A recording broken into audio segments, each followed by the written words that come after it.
Hey guys, this is Comic Uno, and today I'm doing a review for Damian Son of Batman, issue 3. And before I start talking about this issue, I got some big updates for you. First update is that Dark Avenger Inc. is closing its doors February 11th, because we are moving to another channel called Comic Frontline. We're all moving to Comic Frontline, so February 11th, mark your calendars, subscribe to Comic Frontline, that'll be annotated, and should be annotated in all my video reviews. I will keep reminding you guys about it, so that's for Comic Frontline. Also, we had the Dark Avenger Inc. Award show for 2013. We worked super hard on it, so please check that out. Talk about all our favorite comics in 2013. And also, Comic Uno episode 29. Again, we're still doing stuff on Dark Avenger Inc. Don't forget Dark Avenger Inc. During January, because we're still doing big stuff. So that'll be annotated. Comic Uno episode 29. That's the show where I review all the comics I read this week in one show. No exclusive comics this week. Weren't a lot of comics. I got only like 8 comics, so I did all in-depth reviews. But still gonna be a fun show, so go check out Comic Uno episode 29. But let's talk about Damian Son of Batman, issue 3 out of 4. Cover is a little weird, honestly. One thing, I actually really liked issue 2. A lot of people I know that read this series also did not like issue 2 because of Batman's suit, because of the craziness of that cliffhanger with these monkeys and children. And yeah, I really liked issue 2, but I did not like where issue 3 is going to go with these monkey and children. And we do get a lot of these monkey, children, everything here. So, the cover does not lie. Cool cover, though. I do like the glossy cover. And, let's see if I like this issue. Love the classic pages. I can't keep talking about this. I love these paper pages. It's all-time, like, 90s comics.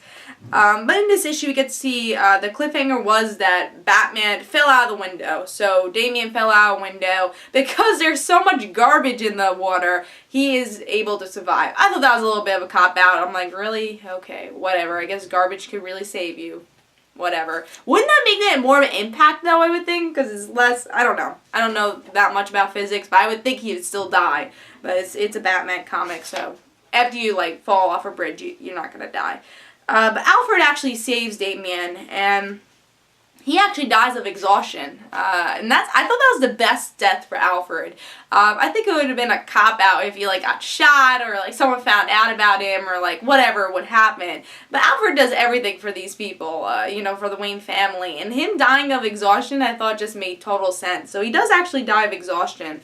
And I thought that made total sense. And then we get to see these stupid monkeys that are not connected to anything. They're really just filler of this series, which I feel like this issue kind of is. Then Batman goes to the priest, tries to talk to him, and we still don't know who this priest is. And Batman wants to know how he knows everything about Batman, how I think he even knew his identity and knew about the Joker. So who is this priest? I'm still calling that he's Jason Todd, just because that in past Batman stuff, Jason Todd's always been a priest, so that's my thing, but it could be someone else also.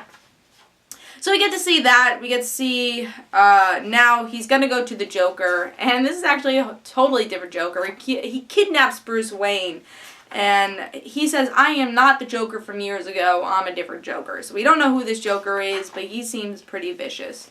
And I guess we will find out who the Joker is in the next issue. This issue was just okay. There's a lot of things I disagree with, but then there's a lot of things I think with the last issue will be fun. I just felt like you didn't really need this issue as a whole. You know, it was kind of lead up to going to the Joker, but that could have been summed up in maybe 2 pages. The whole monkey story was not needed. Alfred dying was pretty cool, just the way he died. Like I explained before, it just kind of makes sense that he died of exhaustion. But again, this just felt very fillerish. There are some fun parts with the priest, small things that are fun here. But I had a feeling this was going to be a very fillerish issue or a very cheesy issue, and there was a lot of cheese factor here with the monkeys, the children, which lasted a long time. The costume's still pretty cheesy. But I'm looking forward to the next issue. There's still some really glimmers of hope, especially with the Joker, finding out who these people are. And I think it will be a fun last issue, but I don't think this issue is so needed. It could have been a 3-issue miniseries. So I'm going to give it 3 stars. I say pick it up still. There's still stuff worth reading. There's still stuff leading up to the next issue. But still not a great issue. This is probably the weaker issue, definitely the weaker issue of this series. Just didn't feel like it was needed. But hope you guys enjoyed. This is Comic Uno. Guys, don't forget to follow me on Twitter for Comic Uno and the Rent Situations. And don't forget to like my Facebook page. And I'll see you guys later. Bye.